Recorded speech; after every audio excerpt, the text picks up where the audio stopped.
আগে ছোটোবেলায় জন্মদিন হলে কত না এক্সাইটেড থাকতাম, মানে জন্মে যেন বিশাল কিছু একটা ব্যাপার ছিল, মানে খুব ভাল লাগতো, নিজেরই ভাল লাগতো।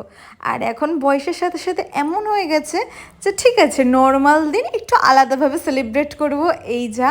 তো এই ভেবে এই বছরের জন্মদিনে আমাদের এক জায়গায় যাওয়ার কথা ছিল, আমাদের টিকিটও বুক হয়ে গেছিলো, বাট আমার যাওয়ার একদিন আগে আমরা টিকিটটা ক্যান্সেল করলাম। কিছু একটা পার্সোনাল রিজনের কারণে এটা মানে ক্যান্সেল করতে হলো। তো যাই হোক, যেহেতু ওটা ক্যান্সেল হয়ে গেছে, আলাদা কোনো ব্যাকআপ প্ল্যানও ছিল না, যেহেতু টিকিটটা কাটা হয়ে গেছিলো আমাদের প্রায় 2-2.5 মাস মিনিমাম আগে। তো সেই দিনই হঠাৎ করে ঠিক হলো যে ঠিক আছে, কই বাত নেই, বাদ মে ভি হোগা, এরকম একটা ব্যাপার ভেবে আমরা চলে গেলাম সেই দিন, মানে সন্ধ্যের দিকে, সন্ধ্যে না রাতের দিকে, মানে ডিনারে। তো এটা আমার বার্থডে ট্রিট, যেটা ও আমাকে দিয়েছিল।